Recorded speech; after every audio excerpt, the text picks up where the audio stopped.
हम लोग जो भी टॉपिक क्लास 11th और 12th में पढ़ते हैं उनका नॉर्मल जीवन में जो है वो क्या योगदान होता है। टीचर जो है वो बोर्ड पे सेंटर ऑफ मास का फॉर्मूला लिख देते थे और फिर उसको एक्सप्लेन करते थे, लेकिन मेरे मन में हमेशा ये सवाल रहा करता था कि आखिर इसका हम इस्तेमाल नॉर्मल जीवन में कैसे करेंगे। जिस इंसान को फिजिक्स के बारे में जानकारी नहीं है, उसको सेंटर ऑफ मास का भी पता नहीं है, तो फिर आखिर उसे हम ऐसा क्या अलग से फील करवाएं जिससे कि उसे ये समझ में आए कि ठीक है ये प्रोडक्ट प्रीमियम क्वालिटी का है और ये जो है वो लेस प्रीमियम क्वालिटी का है। जो रेलवेज है वो भी क्या करती है, सेंटर ऑफ मास का ध्यान रखती है। जब भी आप टिकट बुकिंग करते हैं, इंजन का अपना वेट काफी ज्यादा है, तो अगर खाली कार में अगर हम बात करें तो उसका वेट यानी कि मास अगर आपने आगे की तरफ ज्यादा ऐड करा है तो इसका मतलब सेंटर ऑफ मास आगे की तरफ है। जो कैमरा जिससे हम लोग ये शूट कर रहे हैं, कैमरे को आपने अगर देखा हो तो उसमें अगर बहुत बल्कि लेंस लगाया जाता है तो उसका जो सेंटर ऑफ मास है वो आगे की तरफ शिफ्ट हो सकता है। सभी चीजों में जो है वो लगभग सेंटर ऑफ मास का इस्तेमाल हम लोग करते हैं। हेलो फिजिक्स लवर्स, तो आज हम लोग बात करने वाले हैं फिजिक्स के बारे में, लेकिन हम लोग न्यूमेरिकल के नजरिए से इसको नहीं देखेंगे, बल्कि एक ऐसे बच्चे के नजरिए से देखेंगे जो फिजिक्स को ये इस तरीके से समझना चाहता है कि आखिर हम लोग जो भी टॉपिक क्लास 11th और 12th में पढ़ते हैं उनका नॉर्मल जीवन में जो है वो क्या योगदान होता है। क्योंकि जब पढ़ रहा था और टीचर जो है वो बोर्ड पे सेंटर ऑफ मास का फॉर्मूला लिख देते थे और फिर उसको एक्सप्लेन करते थे, लेकिन मेरे मन में हमेशा ये सवाल रहा करता था कि आखिर इसका हम इस्तेमाल नॉर्मल जीवन में कैसे करेंगे। और जब ये क्वेश्चन का आंसर आपको मिल जाता है कि आखिर सेंटर ऑफ मास या फिर रोटेशनल मोशन या रोलिंग मोशन या kinematics, Newton's laws of motion, जितने भी चैप्टर्स हैं उनसे रिलेटेड अगर ये सवाल का जवाब आपको मिल जाता है कि आखिर हम इसका इस्तेमाल क्यों और कहां कब करने वाले हैं, तो थोड़ी सी क्यूरियोसिटी जो है आपकी हाई हो जाती है, जिससे कि पढ़ने में थोड़ा मजा आता है। तो ये जो टॉपिक है, ये जो वीडियो है, ये उन बच्चों के लिए है या उन लोगों के लिए है जो ये समझना चाहते हैं कि आखिर फिजिक्स का हमारे नॉर्मल जीवन में क्या योगदान रहा या रहेगा। तो फिर आइए आज स्टार्ट करते हैं इसी वीडियो को। आज हम लोग समझेंगे कि सेंटर ऑफ मास जो है उसका नॉर्मल जीवन में हम लोग कहां कहां पे इस्तेमाल कर सकते हैं, किस तरीके से सेंटर ऑफ मास बहुत ही पिवटल रोल प्ले करता है किसी भी प्रोडक्ट को जो है वो प्रीमियम बनाने के नजरिए से। तो देखिए, सेंटर ऑफ मास का मतलब क्या होता है, ऐसा पॉइंट जहां पर पूरे बॉडी का मास जो है वो क्या रहे, एकत्रित रहे। जैसे फॉर एग्जांपल मैंने कई दफा देखा है कि अगर छोटे बच्चे किसी मॉल में जा करके फोन वगैरह अगर उठा करके देखते हैं, मतलब फोन जो है वो वहां पे सेल किया जा रहा है, तो आप समझिए छोटा बच्चा ये नहीं जानता है कि फोन का प्राइस कितना है कितना नहीं है, वो ये बात को नहीं देख रहा है। वो अगर सभी फोन को उठा उठा करके बस ऐसे ही जस्ट चेक कर रहा है, तो आमतौर पे ये देखा गया है, एक्सपेरिमेंट भी किया गया है इसके मामले में, ये पाया गया कि फोन का प्राइस नहीं भी पता होने के बाद भी वो बच्चा जो है वो सबसे ज्यादा उसी फोन को पसंद करता है जो सबसे ज्यादा प्राइस ब्रैकेट में आता है। अगर आप किसी बूढ़े इंसान को जिनको फोन के बारे में बहुत ज्यादा जानकारी ना हो, फोन के प्राइस के बारे में, उनको भी अगर आप फोन के शॉप में ले जाए जहां पर बहुत सारे फोन डिफरेंट डिफरेंट ब्रांड्स के रखे हुए हैं, तो अगर आप उनको कहेंगे कि सभी फोन्स को जस्ट उठा करके आपको देखना है, स्क्रीन को ऑन नहीं करना है, इसके बाद भी आपको फील होगा कि वो भी इंसान उसी प्रोडक्ट को सिलेक्ट करता है जिसमें की प्राइस जो है वो काफी हायर ब्रैकेट में आते हैं। तो आखिर ऐसा क्यों हो रहा है? जस्ट फोन को उठाने से या फिर लैपटॉप को लिफ्ट करने से क्यों ऐसा फील हो रहा है कि ये जो प्रोडक्ट है यही मुझे पसंद आ रहा है जिसका कि प्राइस काफी हायर है? क्योंकि जस्ट उठाकर देखने से आपको ये तो नहीं फील हो पा रहा है कि आखिर इसका स्क्रीन क्वालिटी क्या है, इसमें साउंड का क्वालिटी क्या है। तो इसमें देखिए सबसे ज्यादा रोल प्ले होता है सेंटर ऑफ मास का। नॉर्मली जो चीपर प्रोडक्ट होते हैं, जो बहुत सस्ते प्रोडक्ट होते हैं, उसमें सेंटर ऑफ मास का ध्यान नहीं रखा जाता है। क्योंकि इलेक्ट्रॉनिक्स का आइटम है तो उसमें बहुत सारे सर्किट बोर्ड हैं, माइक है, उसमें कैमरा है, उसमें स्पीकर्स हैं और भी बहुत सारे एलिमेंट्स हैं। तो अगर एलिमेंट को लगाते वक्त सेंटर ऑफ मास का ध्यान न रखा जाए, तो चाहे वो मोबाइल हो, चाहे वो लैपटॉप हो या कोई भी प्रोडक्ट हो, जैसे अगर ये पेन ही ले लें, तो ये पेन अगर मान लीजिए बहुत प्रीमियम क्वालिटी का पेन है, तो इसमें यह ध्यान रखा जाता है कि सेंटर ऑफ मास कुछ इस तरीके से पोजिशन्ड हो जिससे कि इसको पेन को पकड़ने में, पेन को होल्ड करने में यू वुड फील कि थोड़ा कंफर्टेबल फील हो रहा है। अगर हम बात करें चश्मे की, तो चश्मे का प्राइस आपको पता है बहुत सारा वेरिएशन होता है, बहुत सस्ते से लेके बहुत महंगे स्पेक्स भी आते हैं। तो आखिर वो महंगे स्पेक्स में लोगों के दिमाग में ये होता है कि भाई इतना महंगा ये क्यों है? और जैसे ही आप उसको पहन करके देखते हैं तो यू वुड फील कि हाँ यार कुछ तो इसमें बात है, कुछ तो अलग बात है। तो भाई अगर एक कोई ऐसा इंसान जिसको फिजिक्स के बारे में जानकारी नहीं है, प्रोडक्ट तो आप सभी लोगों को सेल कर रहे हैं, तो फिर जिस इंसान को फिजिक्स के बारे में जानकारी नहीं है, उसको सेंटर ऑफ मास का भी पता नहीं है, तो फिर आखिर उसे हम ऐसा क्या अलग से फील करवाएं जिससे कि उसे ये समझ में आए कि ठीक है ये प्रोडक्ट प्रीमियम क्वालिटी का है और ये जो है वो लेस प्रीमियम क्वालिटी का है। तो देखिए जब चश्मा बनाया जाता है तो उसमें ये ध्यान रखना है हमें कि सेंटर ऑफ मास कुछ इस तरीके से पोजीशन हो कि वो चश्मा जो है वो बार बार सरके नहीं यहां से। समझ रहे हैं आप बात को? फिर उसी तरीके से जो फोन है, जो बहुत प्रीमियम फोन है, उसमें एलिमेंट को लगाते वक्त ये ध्यान रखा जाता है कि उसका सेंटर ऑफ मास बिल्कुल बैलेंस्ड वे में उसके ज्योमेट्रिक सेंटर पे आए, सो दैट कि जब आप फोन को लिफ्ट करते हैं तो आपको ये ना प्रतीत हो कि भाई वो किसी एक तरफ से जो वो टिल्ट हो रहा है, गिरने की कोशिश कर रहा है। बात रही गाड़ियों की, अगर हम कार्स, मोटर बाइक्स या फिर ऐसे किसी भी व्हीकल की अगर बात करें, जैसे अगर आप रेलवेज की बात करें, ट्रेन की बात करें, तो आमतौर पे जो रेलवेज है वो भी क्या करती है, सेंटर ऑफ मास का ध्यान रखती है। जब भी आप टिकट बुकिंग करते हैं तो आमतौर पे आईआरसीटीसी का जो तरीका है वो टिकट बुकिंग का, कि अगर आप फर्स्ट टिकट बुक करते हैं तो वो आपको सीट नंबर 1 नहीं दिया जाता है, हमेशा बॉगी के बीच से जो है वो एक्सट्रीम एंड की तरफ जो है वो सीट बुकिंग चलती है, सो दैट कि अगर नंबर ऑफ पीपल कम है उस ट्रेन में तो भी उसका जो सेंटर ऑफ मास है वो पूरे ट्रेन का सेंटर ऑफ मास या बॉगी का सेंटर ऑफ मास उसके ज्योमेट्रिक सेंटर के आसपास ही रहे, सो दैट कि अगर ट्रेन को बहुत हाई स्पीड में चलाते हुए भी अगर टर्न करना है तो फिर टर्न करने में कोई ज्यादा तकलीफ ना आए।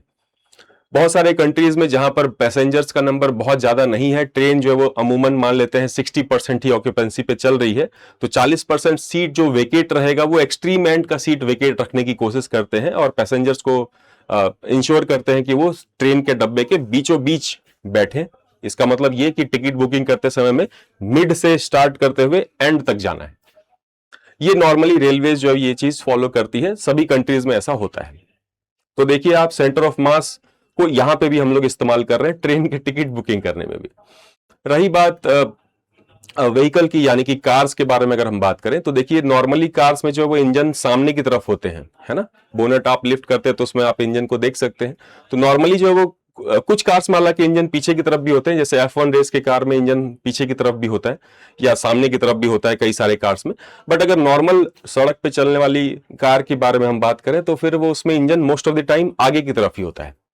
तो इंजन को आगे की तरफ ही क्यों लगाना है, पीछे की तरफ भी तो इंजन लगाया जा सकता है। तो समझ कर देखिए इंजन का अपना वेट काफी ज्यादा है, तो अगर खाली कार में अगर हम बात करें तो उसका वेट यानी कि मास अगर आपने आगे की तरफ ज्यादा ऐड करा है तो इसका मतलब सेंटर ऑफ मास आगे की तरफ है। लेकिन खाली कार तो नॉर्मली चला नहीं रहे हैं या आप धक्का देकर के चला नहीं रहे हैं, उसमें पैसेंजर्स जब बैठेंगे तो जब पैसेंजर्स बैठेंगे तो सेंटर ऑफ मास जो है वो पीछे की तरफ बैलेंस्ड वे में शिफ्ट होना चाहिए और शिफ्ट हो भी जाता है, जिसकी वजह से कार नॉर्मली अच्छे तरीके से चलती है। अगर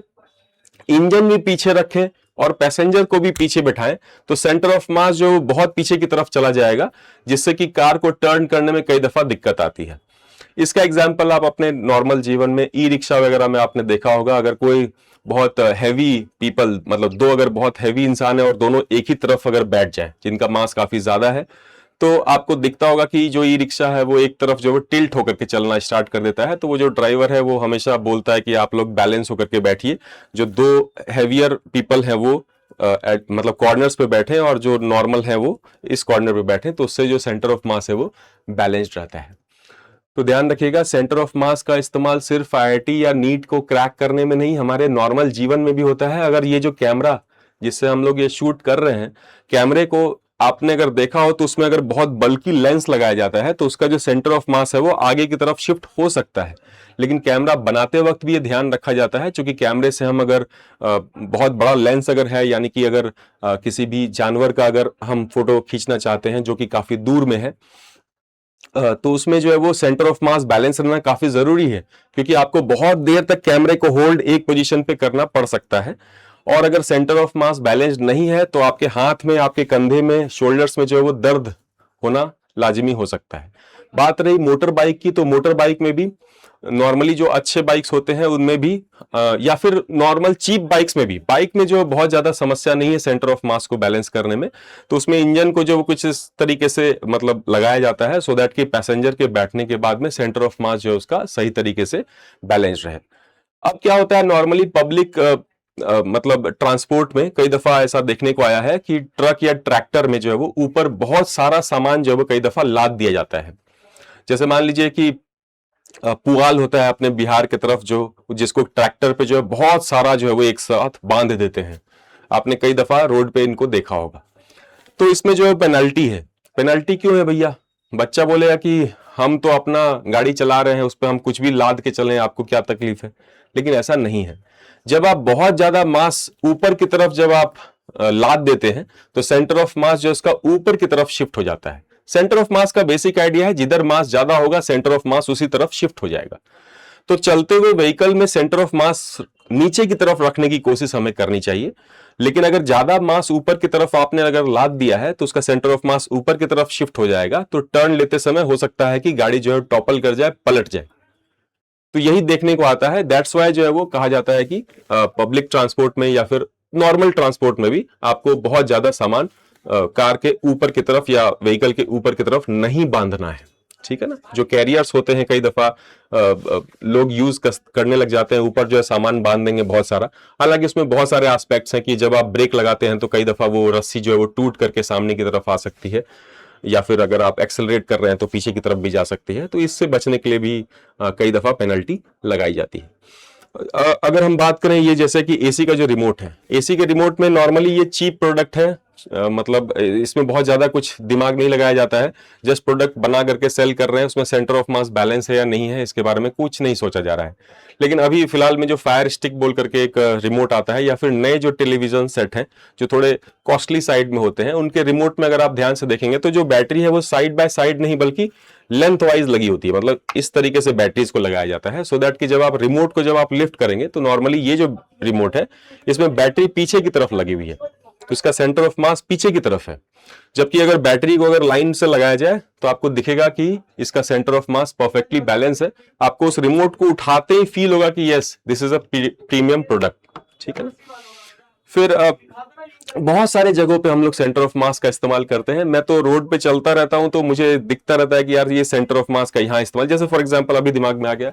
कि जो बिल्डिंग्स होती हैं, बिल्डिंग में जो है वो आपको सेंटर ऑफ मास, जैसे दीवार बनाते समय आपने देखा होगा कि जो राजमिस्त्री साहब हैं अपने यहाँ के, वो एक प्लम लाइन है ना, एक लाइन होती है उसमें जो है नीचे एक कोन लगा होता है, उससे वो वर्टिकलिटी चेक करते रहते हैं कि जो दीवार बनाते जा रहे हैं आप, अगर उसमें 1 mm का भी अगर डिफरेंस आ गया तो वो दीवार जो है तिरछी टेढ़ी बन जाएगी, जिससे कि सेंटर ऑफ मास जो है पूरे बिल्डिंग का शिफ्ट हो जाएगा। ऐसा हमें नहीं करना है। आर्किटेक्ट की दुनिया में जो है वो ये कहा जाता है कि पूरे बिल्डिंग का जो सेंटर ऑफ मास है वो उसके ज्योमेट्रिक सेंटर के आसपास ही होना चाहिए, क्योंकि अर्थक्वेक के टाइम पे अगर आपका सेंटर ऑफ मास थोड़ा सा भी शिफ्टेड है तो जिस तरफ शिफ्टेड है उस तरफ से बिल्डिंग के गिरने के, टूटने के, क्रैक होने के चांसेस ज्यादा होते हैं। रही बात ब्रिज में, तो ब्रिज में भी आप देखेंगे सिमेट्री का इस्तेमाल करके सेंटर ऑफ मास को जो है बीच में रखने की कोशिश की जाती है सो दैट कि कुछ भी मिस हैपनिंग ना हो। तो आप देखिए हमारे जीवन में जो भी प्रोडक्ट है, जैसे मान लीजिए घड़ी की अगर हम बात करें तो घड़ी में भी आपने देखा होगा कई सारे घड़ियों में जो वो डायल काफी बल्की होता है, और घड़ी में भी अनसिमेट्रिक चीजों का इस्तेमाल करके उसका जो मूवमेंट है वो बनाया जा रहा है। तो लेकिन उसमें भी जब बनाते वक्त जो है उसका ध्यान रखा जाता है कि मूवमेंट को कुछ इस तरीके से सेटअप करना है सो दैट उसका सेंटर ऑफ मास उसके ज्योमेट्रिक एक्सिस के आसपास आए, सो दैट कि यू वुड फील कि जब आप घड़ी को अपनी कलाई पे बांधेंगे तो यू वुड फील कि यार मतलब ये अनबैलेंस नहीं लग रहा है, एक तरफ झुक नहीं रहा है, ठीक है ना। अननोइंगली ये बात सबकॉन्शियस माइंड में हमेशा रहती है कि कोई भी चीज, जैसे शूज की अगर हम बात कर लें, शूज में भी अगर आपका बैलेंस अगर नहीं है तो आपको ये फील होगा कि चलते वक्त कि अरे यार थोड़ा सा तिरछा हो रहा है, और ये थोड़ा सा तिरछा थोड़ी देर के लिए ठीक है लेकिन काफी लॉन्ग टर्म में ये मतलब घातक हो सकता है। बात रही चेयर की, तो बहुत प्रीमियम चेयर पे आप जब बैठते हैं और मान लीजिए कि उसका जो बैक साइड है वो पीछे की तरफ शिफ्ट होता है, लेकिन आप अपने बॉडी को पीछे की तरफ शिफ्ट करने के बाद भी वो चेयर से आप गिरते नहीं हैं। क्यों? क्योंकि बनाते वक्त ये ध्यान रखा गया है कि जो बैठने वाला पर्सन है वो जब भी अपने बॉडी को टिल्ट करेगा तो सेंटर ऑफ मास अमूमन पीछे की तरफ शिफ्ट होना चाहिए, शिफ्ट होगा बिल्कुल, लेकिन वो उस तरीके से लिफ्ट हो जाएगा, टिल्ट हो जाएगा कि वो बैलेंस रहेगा, गिरने की संभावना बहुत कम रहेगी उसमें। अब बहुत झटके से अगर करेंगे तो गिर भी सकते हैं, वो एक अलग बात है। तो मेरे ख्याल से आप लोगों को इतनी बात समझ में आई होगी। और अगर आपका सेंटर ऑफ मास से रिलेटेड कोई भी डाउट है इसी तरीके के एग्जाम्पल से, तो आप कमेंट बॉक्स में लिख सकते हैं। और अगर आपके पास कुछ अपना भी एग्जाम्पल है कि हाँ यहाँ पे सेंटर ऑफ मास का इस्तेमाल हम लोग कर रहे हैं, अब जब भी आप ये वीडियो देखने के बाद में अपने आसपास जब भी घूमेंगे तो आपको जो ये बात दिखनी चाहिए कि सेंटर ऑफ मास का इस्तेमाल हम लोग लगभग हर जगह पे कर रहे हैं, हर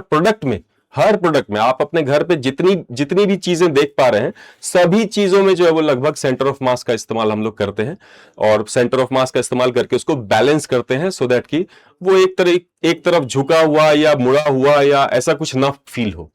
ठीक है ना। आई होप कि आपको ये बात जो है वो समझ में आई हो। नेक्स्ट कौन सा टॉपिक पे जो है वो इस तरीके के एग्जाम्पल्स आपको डिस्कस करने हैं, उसको भी कमेंट बॉक्स में लिखकर जरूर बताइएगा। धन्यवाद।